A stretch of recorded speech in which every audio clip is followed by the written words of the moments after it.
إن الدين عند الله الإسلام وما اختلف الذين أوتوا الكتاب إلا من بعد ما جاءهم العلم بغيا بينهم ومن يكفر بآيات الله فإن الله سريع الحساب.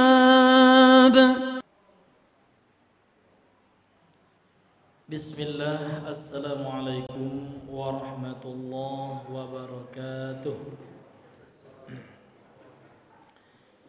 Alhamdulillahi ala ni'amih wa syukru lahu ala taufiqihi wa amtinanih. Ashhadu an la ilaha illallah wahdahu la syarika lah ta'ziman li sya'nih. Wa ashhadu anna Muhammadan abduhu wa rasuluhu ad-da'i ila ridwanih. Sallallahu wasallam ala nabiyyina Muhammadin wa ala alihi wa ashabihi wa ikhwanihi. Qala Allah ta'ala fil Qur'anil Karim, ya ayyuhalladzina amanu ittaqullaha haqqa tuqatih wa la tamutunna illa wa antum muslimun, amma ba'd. Ma'asyiral muslimin wal muslimat rahimani wa rahimakumullah. Kembali kita bersyukur kepada Allah Subhanahu wa taala karena pada malam hari ini kita masih berkumpul di dalam salah satu rumah Allah ini dalam rangka untuk mendekatkan diri kita kepada Allah. Mudah-mudahan apa yang kita lakukan ini liwajhil karim, untuk mengharapkan wajah Allah yang mulia, untuk mengharapkan ridho Allah Subhanahu wa taala. Dengan begitu kita mengharapkan ampunan dari Allah Subhanahu wa taala. Kemudian salawat dan salam kepada Nabi besar Muhammad sallallahu alaihi wasallam. Allahumma salli ala Muhammad wa ala ali Muhammad. Ma'asyiral muslimin wal muslimat rahimani wa rahimakumullah. Beberapa hari yang lalu ada beberapa teman bertanya kepada kita tentang masalah yang terjadi di beberapa grup WhatsApp ya. Jadi teman ini bertanya tentang, ada yang bertanya tentang kajian manhaj ya. Jadi kita terangkan dulu bahwasanya manhaj salaf ya itu umum Pak. Jadi secara bahasa manhaj itu artinya tariqah. Tariqah wadihah ya, at-tariqatul wadihah, artinya ada jalan yang terang. Jadi kalau kita sandarkan dengan salaf, maksudnya adalah bagaimana cara salaf di sini maksudnya adalah Rasulullah dan para sahabatnya. Sebagaimana sabda Rasulullah kepada anaknya, sebagaimana diriwayatkan oleh Imam Al-Bukhari ya, kepada Fatimah, ya Fatimatu ni'mas salaf ana laki. Wahai Fatimah, sebaik-baik salaf itu saya untukmu. Artinya salaf itu adalah as-sabiqunal awwalun ya, orang-orang yang pertama kali yang masuk Islam, sebagaimana dalam surah At-Taubah ayat 100. Jadi kalau dikatakan manhaj salaf, kita ngaji tafsir ini manhaj salaf juga. Karena ulama salaf belajar tafsir nggak Pak? Belajar. Nggak bisa dikatakan manhaj salaf. Orang belajar adab sesuai Al-Quran dan Sunnah itu salaf juga. Namun mungkin ya dikerucutkan itu umum. Kalau manhaj salaf itu umum Pak. Setiap metode cara beragamanya Rasul dan para sahabat, baik itu akhlaknya, masalah akidahnya, masalah ibadahnya, muamalahnya, itu salaf kalau sesuai dengan mereka kan gitu. Jadi kita belajar tafsir itu manhaj salaf juga ini, ya kan? Orang belajar fikih manhaj salaf juga, karena ya ulama orang-orang salaf belajar fikih juga. Jadi mungkin pertanyaannya dikerucutkan, mungkin manhaj salaf dalam masalah apa gitu. Mungkin kita kurangnya belajar manhaj salaf dalam masalah bagaimana tentang sikap seorang yang mengikuti manhaj salaf terhadap misalkan ada firqah-firqah yang tidak benar ya. Jadi apa saja firqah-firqah yang enggak benar itu dibahas Pak ya. Ada pembahasannya di kalangan para ulama. Mungkin itu yang kurang misalkan. Iya. Tapi kalau dikatakan kurang enggak belajar manhaj salaf, itu butuh kita luruskan gitu. Karena manhaj salaf itu umum sifatnya. Mungkin manhaj salaf di bidang tertentu yang kita kurang. Wallahu a'lam, mungkin itu ya pencerahannya. Ya memang ya kita melihat ada teman kita misalkan buka suatu kajian di tempat umum, maka terkadang mereka melihat maslahat dan mudaratnya. Nah, kalau seandainya langsung dia bahas ya manhaj salaf tentang masalah tabdi' ya, masalah pembid'ahan gitu ya, ini kan berat. Maka teman-teman kita dan ustadz-ustadz kita pun banyak memulai bahas sirah nabawiyah dulu gitu ya. Iya, atau ada yang bahas tentang masalah tazkiyatun nufus ya. Itu strategi ya kan dalam berdakwah. Nanti setelah itu mereka akan menyelipkan gitu ya manhaj salaf dalam hal tertentu gitu. Ada juga ya ustadz kita dengan sirah ya, dengan sirah nabawiyah orang tertarik gitu ya. Sirah sahabat dibahasnya. Nah, nanti setelah itu dia masuk dia entar masalah manhaj gitu. Nah, ini hadirin yang dimuliakan oleh Allah Subhanahu wa taala. Jadi kalau ada ikhwan kita yang mengkritik, ya ini kurang pembahasan manhajnya, mana salaf yang mana kita kurangkan gitu. Ya kayak gitu. Ini hadirin yang dimuliakan oleh Allah Subhanahu wa taala. Toib ya. Kita kembali melanjutkan kajian kita masih pada tafsir ya surah Al-Baqarah ayat berapa Bang Ijal kemarin? Ya, ayat 45 sampai 46. Kita ulangi baca ayatnya. A'udzubillahi minasyaitonir rajim. Wasta'inu bis-sabri was-salah. Wa innaha lakabiratun illa 'alal khashi'in.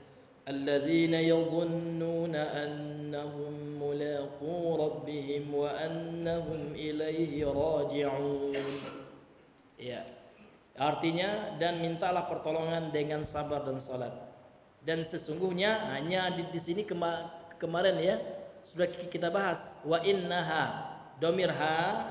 Di situ ada ulama yang mengatakan kembali kepada salat, ada pula ulama mengatakan kembali kepada apa? Salat dan sabar. Jadi terjemahannya wa inna dan sesungguhnya bisa solat, bisa sabar dan solat tersebut ya lakabiratun sungguh sangat berat ya dilakukan illa 'alal khashi'in kecuali ya oleh orang-orang yang khusyuk. Jadi orang-orang yang khusyuk ini Allah langsung menjelaskan maknanya adalah alladzina yadhunnuna annahum mulaqu rabbihim, yaitu orang-orang yang yakin sesungguhnya mereka akan berjumpa Tuhan mereka Allah.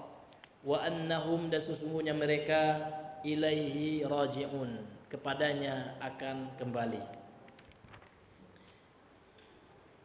Kemudian kita lanjutkan ya penjelasan daripada Al-Imam Ibnu Katsir dalam kitab Umdatut Tafsir ya, mukhtasar ringkasan dari tafsir Ibnu Katsir ini. Qala al-muallifu rahimahullahu taala wa ra'ah. Berkata penulis yang semoga dirahmati oleh Allah ya. Wa qala Ibnu Jaririn dan telah berkata Imam Ibnu Jarir. Ya, siapa Imam Ibnu Jarir ini Pak? Ini penulis tafsir At-Tabari. Al-Imam Ibnu Jarir At-Tabari. Dan tafsir At-Tabari ini termasuk tafsir yang besar ya. Dan di antara ulama ada yang mengatakan tafsir Ibnu Katsir itu sendiri ringkasan dari tafsir At-Tabari ini.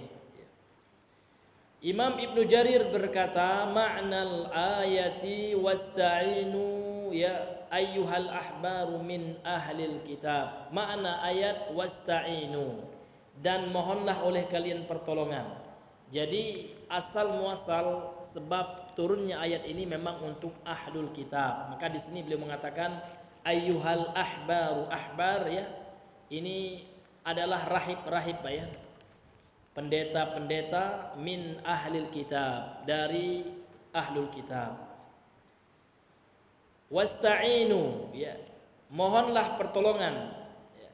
Bihabsi anfusikum, dengan mengekang ya, menahan nafsu-nafsu kalian, jiwa-jiwa kalian ala taatillah, dan diarahkan untuk taat kepada Allah. Jadi ini makna daripada sabar Pak ya. Jadi sabar itu secara bahasa adalah habsun nafsi ya ala syai'i, menahan jiwa atas melakukan sesuatu. Jadi di antara bentuk sabar itu adalah as-sabru ala ta'atillah. Sabar dalam taat kepada Allah. Jadi orang sholat terus tepat waktu, Pak. Sholat berjamaah terus dia lakukan, mengharapkan pahala, mengharapkan ridho Allah. Itu orang yang sabar itu. Ya, karena orang yang bisa sholat istiqomah itu orang yang khusyuk. Dan orang yang khusyuk itu adalah Allah dijelaskan surah Al-Baqarah ayat 146 ini, alladzina yadhunnuna annahum mulaqu rabbihim, yaitu orang yang yakin betul akan ketemu dengan Allah. Jadi orang yang bisa istiqomah dalam sholatnya pasti ada motivasi yang itu, Pak. Makanya kalau kita lihat ada ya di antara kita misalkan atau kita sendiri, Pak, misalkan lemah melakukan sholat, berarti iman kita lagi turun. Dia ke masjid, dia malas, ya ini iman lagi turun. Maka untuk memotivasi diri kita untuk semangat lagi sholat misalkan, maka mesti kita yakin kembali, kuatkan, tebalkan keyakinan kita bahwasanya kita ini akan berjumpa dengan Allah, bahwasanya kita akan kembali menuju Allah. Jadi tinggal menunggu waktu saja sebenarnya kita nih. Jadi kita semuanya, baik itu kita umat Islam, bahkan orang kafir pun, ya semua manusia ini tengah menunggu ya giliran untuk menuju Allah. Namun menuju Allah ada yang mendapatkan siksa, ada yang mendapatkan nikmat. Yang mendapatkan nikmat itulah yang kita yakini. Keyakinan kita 100% nih Pak ya, nggak boleh kokoh, adalah orang-orang yang bertakwa kepada Allah. Karena yang akan Allah selamatkan kelak di yaumil akhir, ya di hari kiamat, di hari akhirat, itu hanyalah orang-orang yang bertakwa kepada Allah Subhanahu wa ta'ala. Nah, dan di antara takwa itu apa Pak? Melaksanakan perintah Allah dan menjauhi larangan-larangan Allah Subhanahu wa ta'ala. Jadi itu makna sabar ya. Jadi dalam ayat ini Allah Subhanahu wa ta'ala menyuruh, ini asbabun nuzulnya memang untuk ahlul kitab ya, supaya mereka itu memohon pertolongan dengan ya sabar gitu. Ya, yakni dengan mengekang jiwa mereka dalam melakukan ketaatan kepada Allah.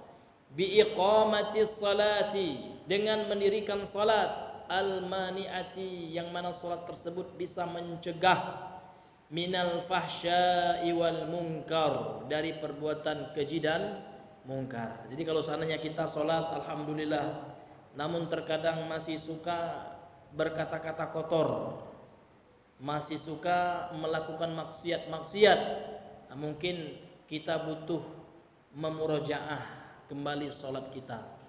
Mungkin ada yang salah, mungkin ada sholat kita yang tidak benar, baik itu rukunnya, syaratnya, ataupun kualitas sholat kita yang bermasalah, Pak.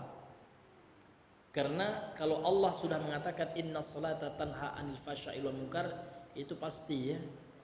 Karena kalamullah itu, firman Allah itu pasti Pak. Kalau perkataan kita ya banyak yang enggak jelas ya. Tapi kalau perkataan Allah Subhanahu wa ta'ala itu pasti ya. Jadi kenapa banyak kemungkaran, orang-orang melakukan dosa maksiat ya? Iya, ini penyebabnya adalah sholatnya yang belum beres. Maka untuk itu ya, kita semua berkewajiban untuk senantiasa memperhatikan sholat yang kita lakukan. Bi iqamati sholati, dengan mendirikan sholat, al mani'ati, yang mana sholat tersebut sifatnya mencegah pelakunya minal fahsya'i, dari perbuatan fahisyah ya. Jadi fahisyah ini yang menyangkut ya kemaluan perut ya, perzinaan, pencurian ya, wal munkar, dan perbuatan mungkar. Kemudian juga sholat itu kata beliau al muqarrabati, yang mendekatkan pelakunya min maradillah, dari ridha Allah Subhanahu wa ta'ala.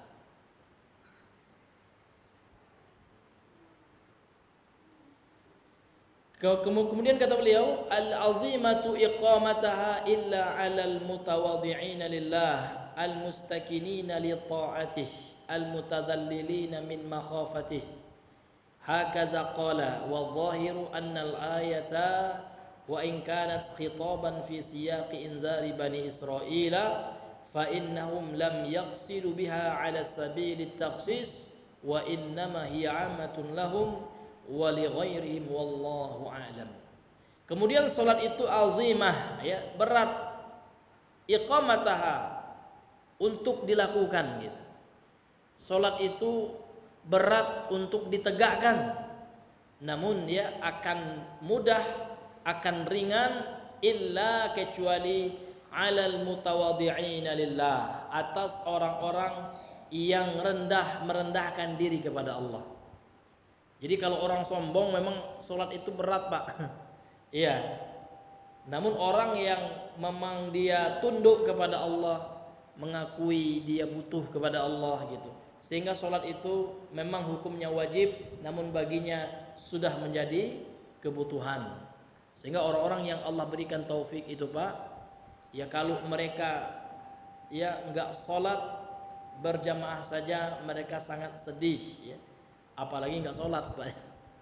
Namun kalau orang sombong terhadap Allah Subhanahu wa taala, biasa saja dia, Pak, ya. Telat salat ya, biasanya enggak salat pun ya happy-happy saja dia, Pak. Enggak ada masalah hidupnya. Senang aja, Pak, ya. Nah, ini orang yang sombong kepada Allah. Tapi kalau hamba-hamba Allah yang al-mutawadhi'ina, mereka yang betul-betul hatinya tunduk kepada Allah, merendahkan diri kepada Allah Subhanahu wa taala, karena mereka itu yakin kita ini budak Allah, Pak, budak. Ya. Apa yang namanya budak itu, Pak, tidak punya kuasa apa-apa. Yang namanya budak akan patuh turut apa kata tuan. Nah, itu budak dalam tataran level manusia, Pak. Di zaman perbudakan itu, Pak, tuannya bebas, ya. Budaknya mau dijualnya, ya kan?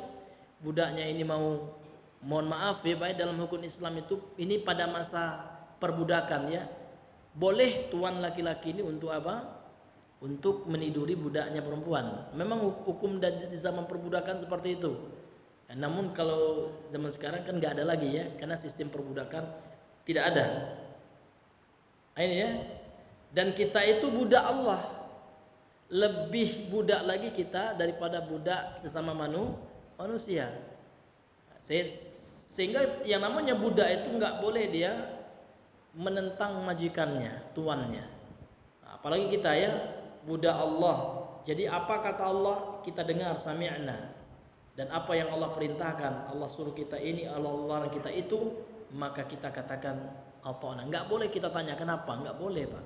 Kalau sudah Allah mengatakan, misalkan Al-Qur'an, ya, sudah mengatakan, ya, aqimis shalah, kata Allah. Diri kalau salat, enggak boleh kita kata untuk apa salat tuh, gitu.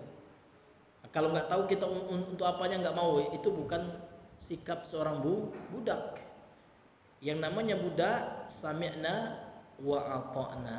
Kalau benar itu Allah yang mengatakan, kan gitu. Sebagaimana juga ini, ya, telah dipraktekkan oleh salah seorang istri dari Nabi yang mulia, Pak, Hajar alaihissalam. Ketika ditinggalkan oleh Nabi di padang tandus di kota Mekah waktu itu, nggak ada, belum menjadi kota, ya, masih padang tandus gitu. Maka Hajar alaihissalam, ya, mengatakan Allah amurka bihaza. Kalau apakah Allah yang memerintahkanmu untuk ini, wahai Ibrahim, untuk tinggalkan aku ini? Iya. Kalau Allah yang memerintahkan, udah, ya, silakan lakukan. Padahal artinya berat. Padahal artinya, Pak, berat sekali. Namun itu Allah yang memerintahkan, gitu. Maka seorang budak itu, Pak, harus menerima apapun konsekuensi dari perintah majikannya, dari perintah tuannya. Demikian juga kita manusia, kita budak Allah. Maka enak nggak enak di perasaan kita, kalau itu Allah yang nyuruh, ya harus tetap kita lakukan dan harus tetap kita paksa. Itu yang sabar tuh, Pak, ya. Dia lawan hawa nafsunya. Seperti Nabi Ibrahim, Pak. Ketika Allah mimpikan, mimpi para nabi itu wahyu. Ketika Allah mimpikan dia menyembelih anaknya, langsung Nabi Ibrahim, masya Allah, ya, padahal beliau dikaruniai anak sudah usia tua. Kemudian apa? Anaknya luar biasa juga. Ya abatif alma tu'mar, gitu. Kalau Allah yang memerintahkan engkau, wahai ayahku, lakukan.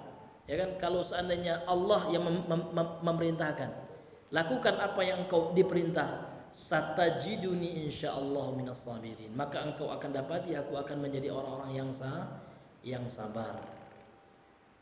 Jadi Pak, kalau Allah yang memerintahkan itu, ya kita ini ke perasaan kita gitu.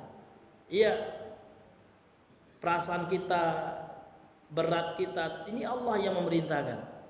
Makanya ada teman kita Pak, dia keluar dari bank ribawi ya. Dia tinggalkan semuanya karena dia tahu dia ini hamba Allah, budak Allah. Allah yang memerintahkan kita meninggalkan riba.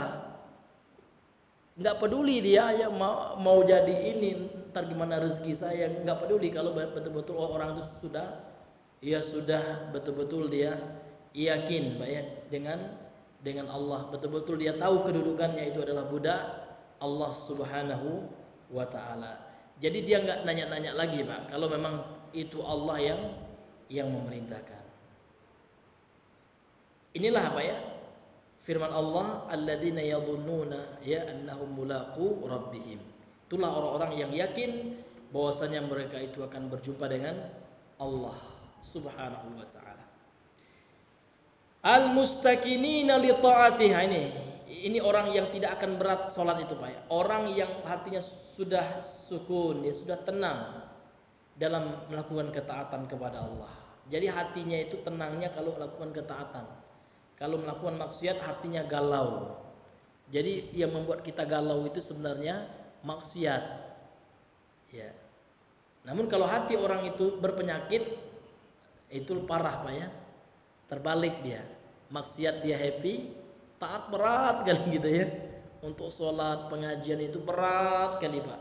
Namun kalau untuk yang maksiat, senang kali dia. Itu berarti hatinya sudah berpenyakit. Kalau belum mati gitu. Kalau udah mati hati itu na'udzubillahi min zalik.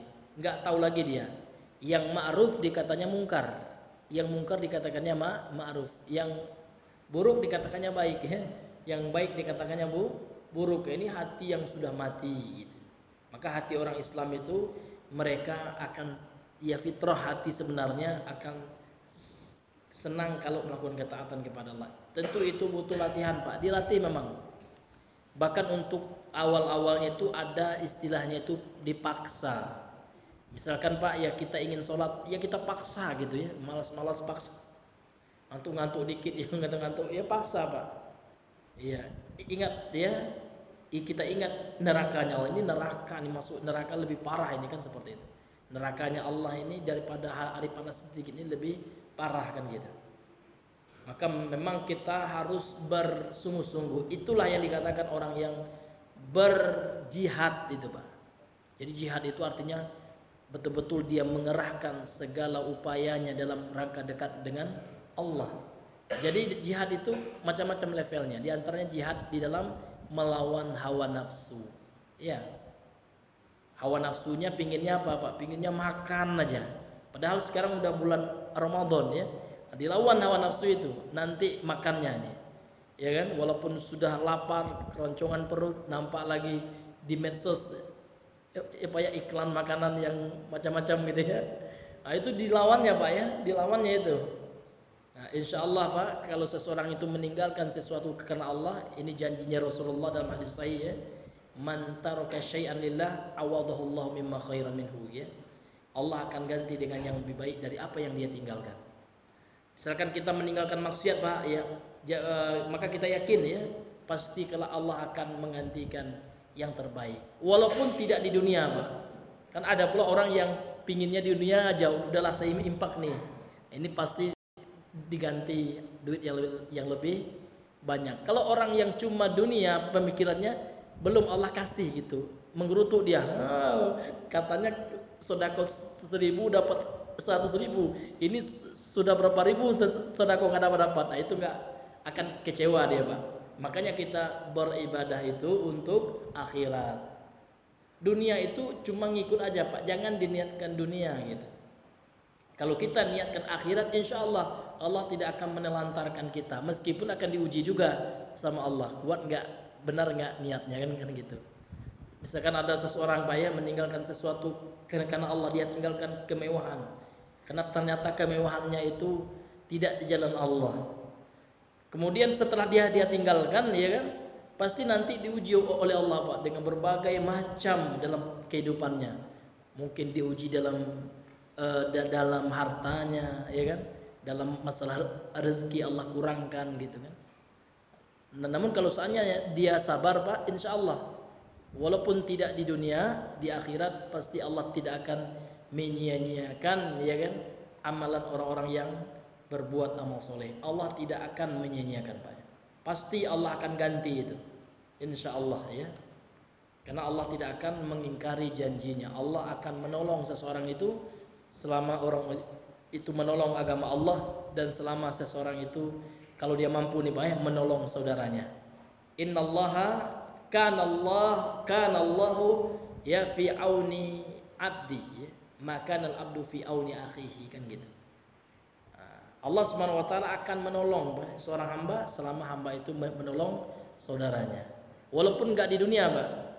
Nah, di akhirat kelak ya akan terbukti, Masya Allah, inilah balasan ya dari aku dahulu pernah menolong seorang hamba itu kan. Jangankan menolong orang Pak, disebutkan dalam Sahih Al-Bukhari itu kan kisah seorang wanita mantan pezina taubat, ya kan, dia menolong seekor anjing. Ini ceritanya ma'ruf dan ini sahih Pak, secara sanad sahih, dikeluarkan oleh Imam Al-Bukhari dalam sahihnya. Seorang wanita pezina ya, kemudian taubat, dia nampak seekor anjing, ditolongnya, dikasihnya minum. Ternyata di akhirat kelak ya Allah ampuni seluruh dosanya, Allah selamatkan dia dari neraka, Allah masukkan dia ke dalam surganya Allah. Jadi kita beramal untuk akhirat Pak, jangan harapkan pahala dunia itu. Jangan harapkan maksudnya balasan di dunia Pak. Kita mesti meniatkan untuk akhirat. Walaupun nanti Allah kasih juga di dunia gitu. Itu bonus saja Pak. Namun niat kita itu yang ikhlas itu Pak. Kita beramal untuk akhirat. Walaupun nanti Allah akan beli juga untuk kehidupan di dunia ini, namun niatnya bukan dunia. Karena ada juga sekarang Pak orang ngasih motivasi sodako, namun memang untuk dunia saja gitu Pak ya. Sehingga banyak yang ininya, pengikutnya banyak yang kecewa gitu ya. Karena memang niat sudah salah yang seperti itu. Jadi niat kita dalam bersodako memang hanya untuk akhirat. Namun ternyata kalau Allah kasih bonus di dunia ya alhamdulillah gitu Pak ya. Karena tidak ada amalan penolak ya rezeki gitu Pak ya. Kalau Allah kasih dunia alhamdulillah, kalau enggak sabar kita, ini untuk kehidupan akhiratku kan gitu. Saat saya ngasih impak ini insyaallah ini buat pahala di akhirat. Meskipun ya tidak diganti di dunia karena memang niat kita untuk akhirat. Ya. Kemudian kata beliau, Bapak Ibu yang dirahmati oleh Allah, orang yang tidak berat baginya melaksanakan sholat, ini pengecualiannya. Yang pertama orang yang merendahkan diri kepada Allah, al-mutawadhi'ina lillah. Kemudian orang yang hatinya itu tenang Pak ya, senang dalam melakukan ketaatan kepada Allah. Kemudian yang ketiga, al-mutadzallilina min makhafatihi, orang yang hancur hatinya ya. Orang yang hatinya itu betul-betul Pak larut dalam rasa takut kepada Allah Subhanahu wa taala. Ini kalau ada orang yang takut betul dengan azab Allah Pak, akan mudah dia melakukan amal, pasti Pak, insya Allah itu. Orang yang betul-betul takut sama Allah, dan orang yang paling takut sama Allah itu adalah ulama. Karena Allah sendiri yang mensifati dalam Al-Quran, innama yakhshallaha min ibadil ulama. Sesungguhnya orang yang takut kepada Allah, yang betul-betul takut sangat sama Allah adalah ulama. Ulama itu jamak dari alim. Alim itu orang yang tahu dia tentang bagaimana besarnya azab Allah, ya kan? Maka orang yang paling ulama, yang paling alim ya dalam agama ini adalah Nabi Muhammad sallallahu alaihi wasallam. Sehingga Nabi Muhammad mengatakan dalam hadis sahih Muslim ya, "Lau ta'lamuna ma a'lamu." Kalau seandainya kalian mengetahui apa yang aku ketahui, ya kan, tentang agama ini, tentang neraka, surga ya, la dhahiktum qalilan wa la bakaitum katsira ya. Sungguh kalian akan sedikit ketawa dan akan banyak menangis. Nah, kalau kita akan kebalikan Pak ya, dikit-dikit ketawa ya, nampak kawan menangis ketawa juga kita ya, subhanallah ya. Itu yang mesti kita latih Pak ya. Gak apa-apa menangis itu, gak apa-apa asal niat kita tulus supaya mengharapkan ridha Allah ya. Dan Imam Ibnu Qayyim Az-Zawjiyah rahimahullah Az-Zawjiyah ya, beliau menulis ya tentang masalah menangis itu Pak ya. Karena banyak hadis-hadis tentang masalah menangis ya. Bahkan disebutkan dalam hadis sahih sahih At-Tirmizi. Hadis dari Imam At-Tirmizi dan ulama mengatakan sahih gitu ya. Rasul mengatakan ainani la tamussuhuman naru yaumal qiyamah. Ada dua mata gitu yang tidak akan disentuh api neraka di hari kiamat. Nah, diantaranya Pak, ya kan? Ainun bakat min khasyatillah. Mata yang menangis karena takut kepada Allah itu. Nah, bukan ya mata yang menangis karena tangisan buaya. Nah, ada juga Pak. Ya, menangis untuk dapat duit ada juga Pak, pura-pura menangis acting ya kan? Nah, ini parah ini ya. Menangis menipu umat itu. Ya, ada juga orang menangis Pak supaya dapat duit dia. Wih, gayanya Masya Allah Pak ya. Wih, sedih sekali Pak ya. Udah 2 hari nggak makan nih Pak. Rupanya barusan dikasih orang ya. Nah, ini untuk dunia ini nggak dapat pahala Pak. Ya, dapat pahala itu orang yang menangis ya betul-betul karena takut kepada Allah. Ingat dosanya dia nangis, itu dapat pahala Pak. Nah, kemudian yang kedua, orang yang matanya berjaga dalam ketaatan kepada Allah. Dalam riwayat yang lain itu adalah para mujahidin ya, di saat jihad yang syar'i itu Pak ya, ketika mereka berjaga-jaga di perbatasan itu. Ya kan, nggak tidur mereka gitu Pak ya. Karena kalau tidur dikit ya berjadi sudah diserang musuh gitu. Dalam rangka untuk berjihad. Dan juga termasuk ulama mengatakan berjaga mata yang nggak disentuh api neraka, yang berjaga di jalan Allah seperti orang ya begadang dalam melakukan ibadah gitu. Ini hadirin yang dimuliakan oleh Allah Subhanahu wa taala. Jadi orang yang hancur ya, al-mutadzallil itu hancur lebur hatinya min makhafatihi, disebabkan takut dia dari Allah, dari azab Allah Subhanahu wa taala. Hakaza qala. Inilah ya yang dimaksud oleh ayat ini gitu. Wadh-dhahiru annal ayata ya, dan zahir, secara zahir artinya ya secara teks dari ayat ini ya kan, kata Imam Ibnu Katsir, annal ayata, sesungguhnya ayat ini, wa in kana khitaban fi siyaqi inzari bani Israil, walaupun ya sebab turunnya ayat ini adalah khitaban, diperuntukkan, ditujukan ya untuk dalam rangka memperingatkan Bani Israel. Fa innahum lam yaqsidu biha ala sabil takhsis, akan tetapi mereka dalam ayat ini, dan kerjakanlah oleh kalian ya kan? Kalian dalam ayat ini tidaklah dimaksudkan secara khusus seperti itu. Ayat ini maksudnya gini Pak, maksudnya ayat ini tidak khusus buat Bani Israel gitu. Walaupun sebab turunnya adalah untuk Bani Israel gitu. Wa innama ya, dan sesungguhnya ayat ini hiya amatun, sifatnya umum Pak. Ayat ini peruntukannya untuk umum, lahum, untuk mereka Bani Israel, wa li ghairihim, dan untuk selain mereka. Wallahu a'lam. Sehingga sesuailah kaidah ulama usul tafsir, ulama ya yang ahli dalam masalah tafsir ya, dan usul tafsir ya, dan ilmu tafsir. Jadi kaidah yang telah mereka sepakati itu, ayat-ayat dalam Al-Quran ini walaupun sifatnya khusus, namun maknanya umum gitu Pak. Ya, sehingga mereka mengatakan al-ibratu ya bi umumil lafzi la bi khususis sabab. Pelajaran yang kita ambil dalam Al-Quran ini adalah ya makna lafaznya secara umum. Ya kan, kalau secara umum apa? Perintah Allah wasta'inu itu mintalah pertolongan oleh kalian di sini sifatnya umum gitu. Walaupun turunnya ayat ini untuk Bani Israel, namun ya petunjuk ini, pelajaran dari ayat ini untuk seluruh manusia. Karena Al-Quran ini Allah turunkan tidak hanya untuk satu kaum saja. Ini beda dengan kitab suci Allah yang sebelumnya.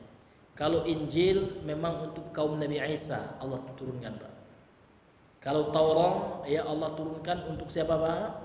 Untuk kaum Nabi Musa saja. Namun Al-Quran ini Allah turunkan untuk seluruh kaum hingga akhir zaman.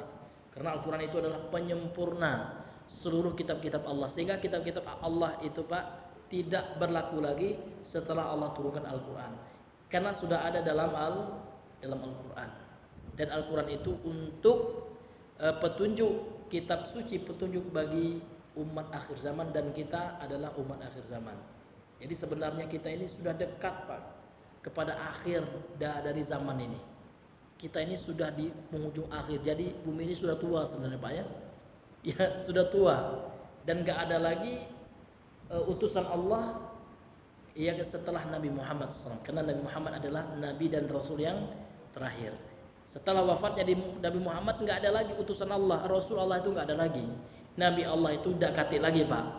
Jadi istilahnya kita ini kalau kita renungi Pak, kalau kita tadaburi ya, kehidupan kita saat ini adalah kita di akhir zaman ini.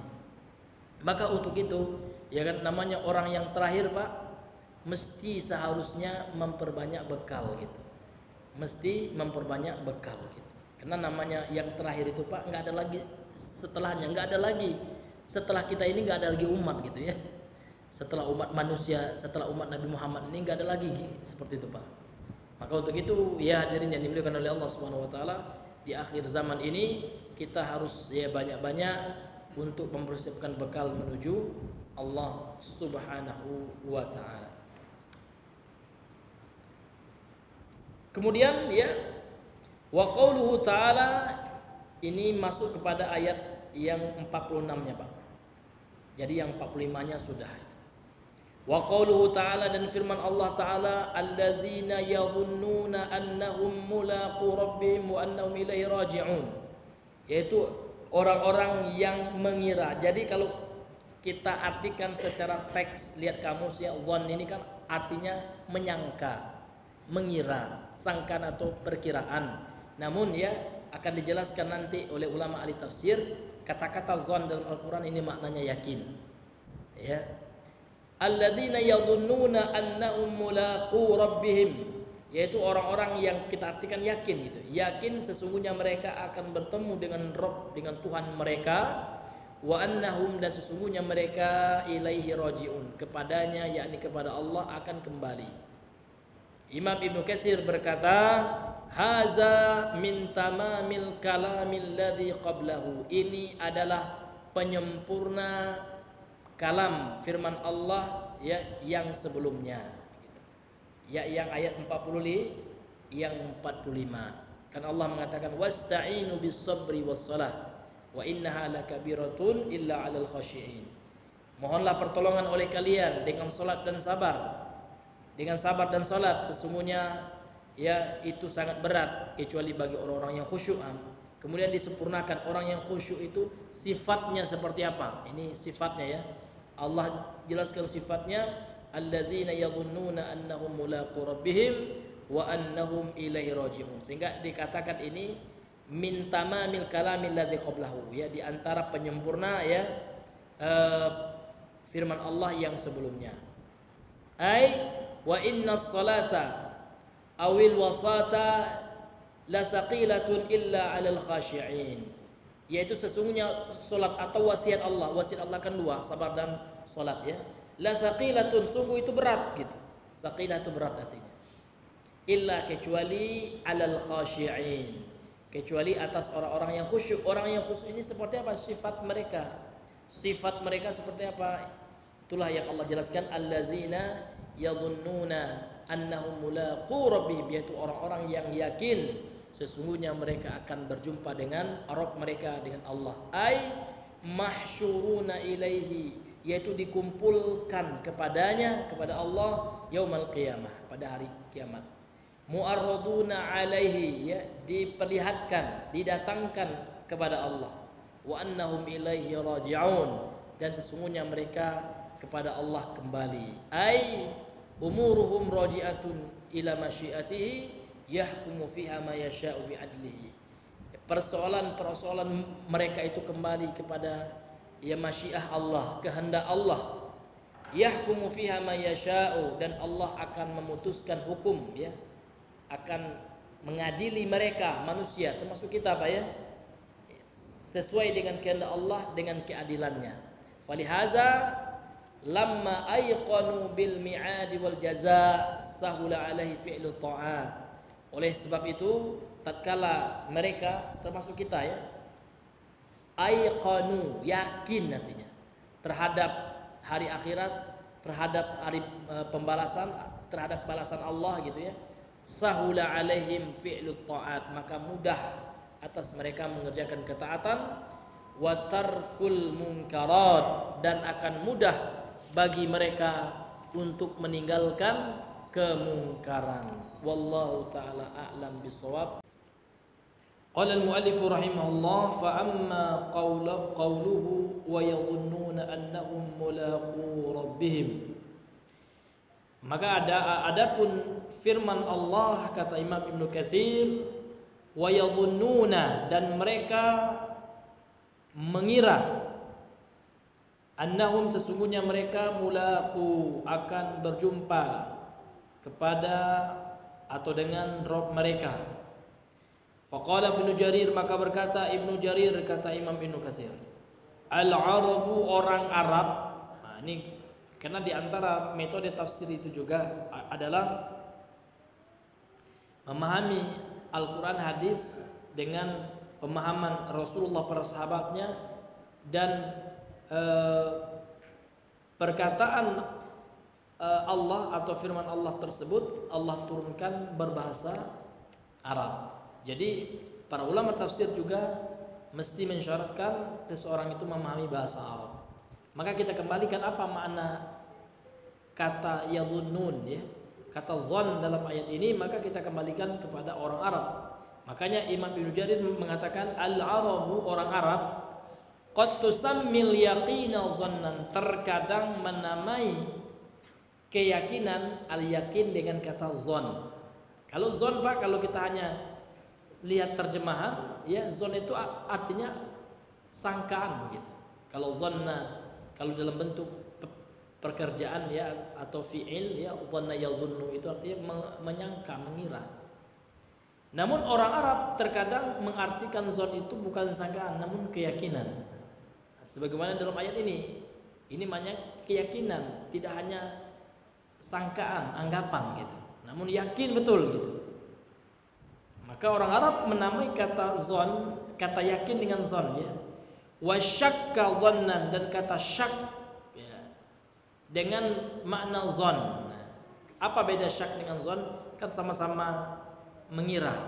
Begini Pak, kalau zon itu Pak mendekati kebenarannya itu lebih tinggi.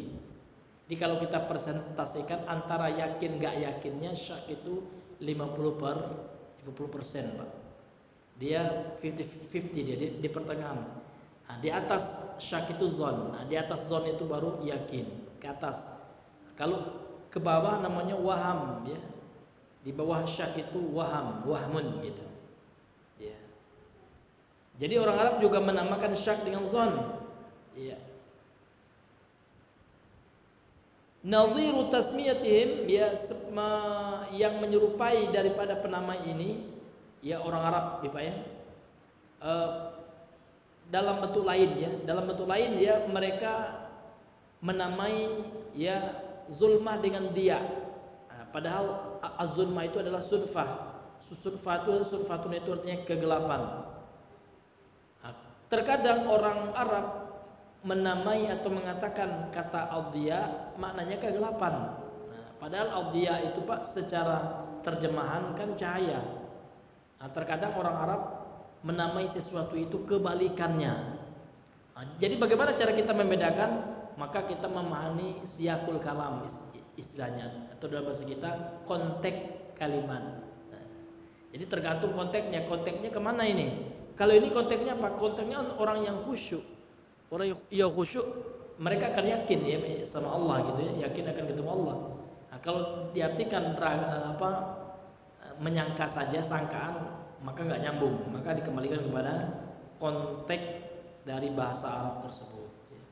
Jadi terkadang orang Arab itu ia memakai lawan dari suatu kata untuk menunjukkan makna kata tertentu. Jadi kata zulmah itu kan maknanya sudfa, gelap ya. Dan kata diya ya, cahaya, terkadang dimaknai kegelapan gitu. Tergantung nanti konteksnya. Kemudian juga wal mughisu sarikhan. Orang Arab ya menyebutkan makna kata al-mughith. Al-mughith itu Pak yang memberikan pertolongan itu. Yang memberikan pertolongan. Dinamai dengan sorikhan, ya. Terkadang ya al-mustaghitsu sorikhan juga. Terkadang orang yang minta tolong, yang menolongkan al-mughith. Itu terkadang orang Arab pakai kata sorikh, ya, sorikhan, ya. Nah, dan orang yang minta tolong terkadang pakai kata sorikh juga, gitu ya. Jadi bagaimana cara membedakan tergantung nanti konteks kalimatnya seperti apa, gitu. Wa ma ashbahu ya zalika minal asma minal asma'il lati yusamma biha syai'u wa dhidduhu, dan yang semisalnya yang menyupainya dari nama-nama yang dinamai sesuatu dengan lawannya. Jadi terkadang ini enggak asing lagi dalam orang Arab, bahasa mereka seperti itu. Ya, terkadang orang Arab menamai sesuatu dengan lawannya. Qala wasyawahidu min asy'aril arabi wa kalamihim ala anna dhanna fi ma'na al-yakin akbaru min an tuhsara. Ya, kemudian kata beliau wa qala, beliau Imam Ibnu Katsir berkata, dan yang menjadi saksi atau penguat lah gitu ya, min asy'aril arab, dari syair Arab, wa kalamiha, dan dari perkataannya yakni orang Arab, ala anna dhanna, bahwasanya makna zon fi makna yakin, ini semakna sama artinya dengan yakin, itu banyak, akbar, besar, banyak sekali itu maksudnya. Min antuhsara, sangat banyak sekali, nggak bisa dibatasi gitu ya. Banyak orang Arab memakai kata zon namun maknanya yakin. Nah, ini Bapak Ibu yang dirahmati oleh Allah Subhanahu wa taala. Wa minhu qaulullahi ta'ala, di antaranya seperti firman Allah taala, wa ra'al mujrimuna an-nara, dan orang-orang pendosa, yang mujrimun jamak dari mujrim, pendosa, melihat neraka. Wa dhannu, dan mereka menyangka, mengira, annahum waqi'uha, bahwasanya mereka akan masuk ke dalam neraka. Jadi kata fazannu di sini aiqanu maksudnya. Bukan sekedar sangka-sangka aja. Karena zon di sini maknanya yakin. Dan mereka yakin mereka akan masuknya. Kan ketika mereka melihat gitu di hari akhirat, Pak. Jadi orang-orang pendosa nengok neraka, Allah tampakkan neraka, udah yakin ya Allah ini udah pasti masuk ini gitu ya. Karena sudah ditampakkan gitu. Sehingga mereka ro'a, melihat ya kepada neraka tersebut. Wa rawa Ibnu Jaririn an Mujahid, dan telah meriwayatkan Imam Ibnu Jarir dari tabi'in, ya, ahli tafsir tabi'in, murid Ibnu Abbas itu Mujahid rahimahullah. Apa kata Mujahid? Kullu dhannin fil Qur'ani yaqinun, setiap kata zon yang ada dalam Al-Qur'an itu maknanya yakin, kata Mujahid. Ai ya zanantu wa dhannu, ya, seperti saya mengira dan mereka mengira. Jadi kata-kata zon ya di Al-Qur'an itu ya kebanyakannya itu yakin, ya. Namun ada yang enggak yakin, maknanya ada ya, di antaranya itu ya inna dhanna la yughni minal haqqi syai'an. Itu yang, kalau yang itu enggak yakin Pak ya, sebagaimana ya firman Allah inna dhanna, ya. Ini dalam ayat apa itu ya? Dalam surat Yunus ya Pak ya, ayat 36. Kalau ini zon itu memang bukan yakin, ini memang sangka-sangka itu Pak ya. Surat Yunus ayat 36. Ya, Allah Subhanahu wa taala berfirman, "Wa ma yattabi'u aktsaruhum illa dhannan," ya. Dan kebanyakan mereka itu hanya mengikuti dugaan, itu memang sangkaan, betul bukan kebenaran ya. Sehingga Allah mengatakan inna dhanna la yughni minal haqqi syai'an. Sesungguhnya dugaan, zon ya, sangkaan ya, itu tidak sedikit pun berguna ya daripada kebenaran. Artinya enggak bisa dijadikan acuan kebenaran gitu. Nah, Nah, kalau kata zon di ayat ini memang nggak bermakna yakin. Ya. Ada yang pengucalannya yang ini Pak. Tergantung nanti maknanya. Maka kita kembalikan kepada makna ayat tersebut. Ini Bapak Ibu yang dirahmati oleh Allah Subhanahu wa taala. Waruya anhu aydan qala, dan diriwayatkan juga dari beliau juga ya, beliau berkata kullu dhannin fil qur'ani fa huwa ilmun, ya, setiap kata zon dalam Al-Qur'an maka dia bermakna ilmu. Wa sanaduhu sahih, sanad dari perkataan beliau ini sahih, ya, wa fis sahih, dan dalam hadis sahih ini sahih Imam Muslim, ya. Kemudian beliau membawakan hadis Nabi, ya, anna Allah Ta'ala yaqulu lil 'abdi yaumil qiyamah, sesungguhnya Allah berfirman kepada seorang hamba pada hari kiamat, alam uzawwijka, bukankah dahulu aku telah menikahkanmu, gitu ya. Alam ukrimka, bukankah aku di dunia dulu telah memuliakanmu. Alam usakhir lakal khayla wal ibil, bukankah di dunia dulu aku telah berikan tundukkan, berikan kepada kamu khayl, ya, kuda dan onta. Wa adarka taras wa tarba'u, kemudian aku berikan kekuasaan sehingga engkau menjadi pemimpin, berikan kekuasaan oleh Allah. Dan juga engkau tarba'u ini dia kata rubu', ya, orang-orang jahiliyah dapat seperempat daripada hasil ghanimah, diberikan oleh Allah, dijadikan oleh Allah mendapatkan seperempat harta ghanimah. Fayaqulu bala, lantas hamba ini mengatakan kelak di hari kiamat, benar ya Allah, engkau yang telah menikahkan. Jadi faedah hadis ini banyak sekali Pak. Jadi memang yang menjadi istri kita Pak, namun yang mentakdirkannya memberi dia jodoh itu adalah Allah. Maka jangan kita sia-siakan istri kita. Jadi jangan sampai kalau tahu cado ikut tak menikah, dan juga jangan seperti itu, ya. Karena Allah yang telah berikan dia. Karena istri itu cerminan daripada suaminya. Jadi seorang suami jangan melulu lihat kesalahan istri. Boleh jadi kesalahan istri itu karena ulah sebab sang suami. Mungkin kurang perhatian, ya Pak, ya, kurang dididik, ya, dibiarin aja kan gitu. Mungkin juga kurang didoakan.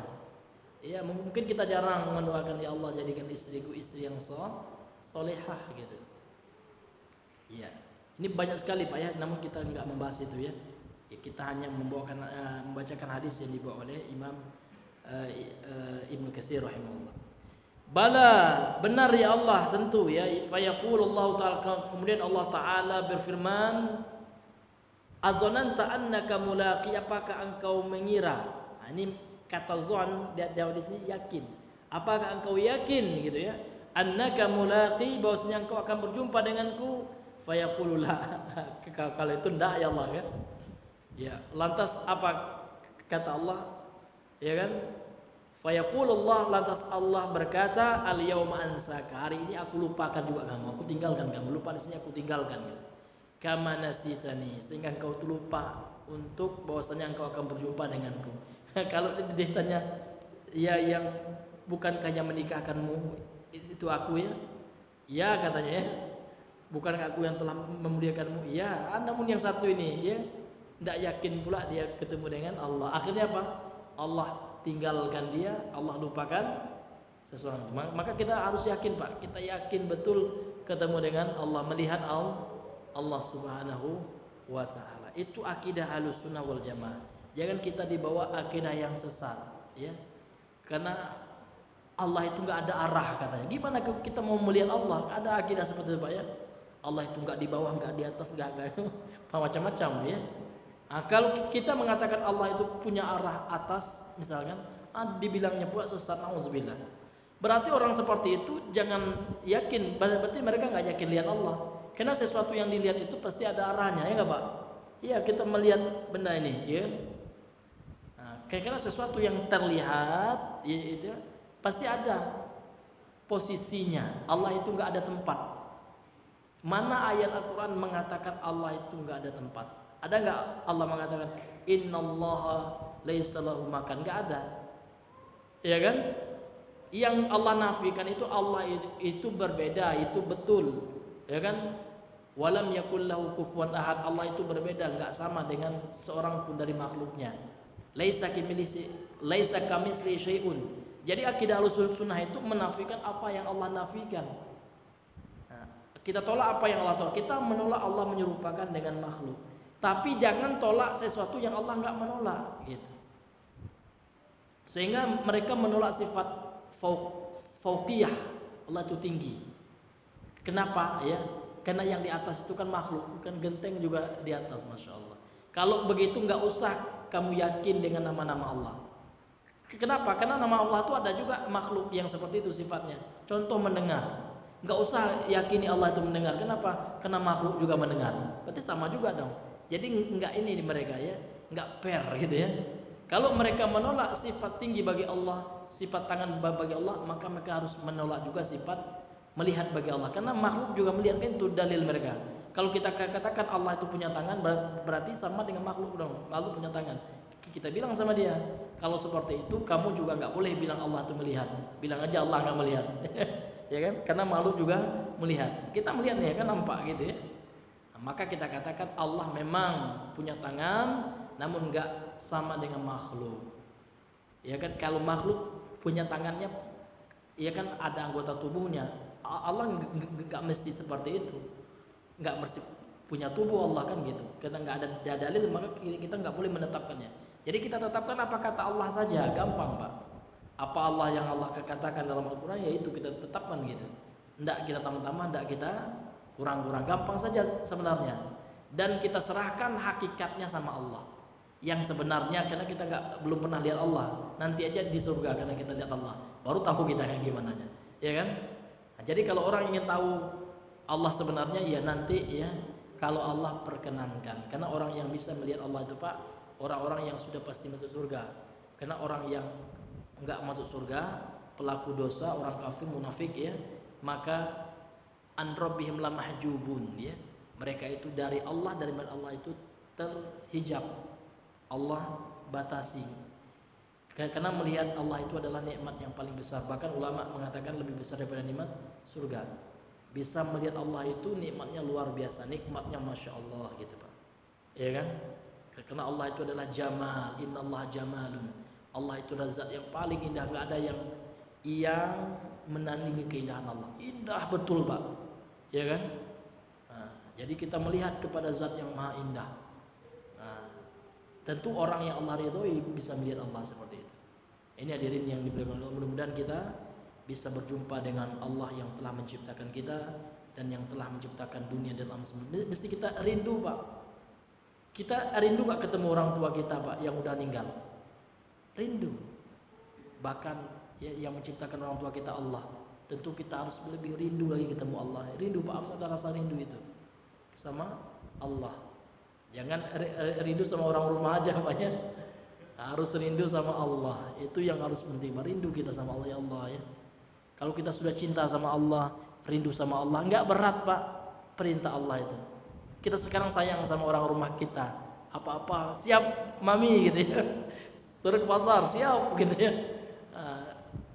Bahkan Allah lebih daripada itu gitu. Karena Allah yang telah menciptakan orang rumah kita semuanya gitu. Maka kalau Allah yang merintahkan karena kita cinta sama Allah, kita rindu sama Allah ya, maka akan ringan kita kerjakan insyaallah. Wallahu ta'ala a'lam bishawab. Ya, karena mengingat waktu, mungkin ini saja yang bisa kami sampaikan. Subhanakallahumma bihamdika, asyhadu an la ilaha illa anta, astaghfiruka wa atubu ilaik. Assalamualaikum warahmatullahi wabarakatuh.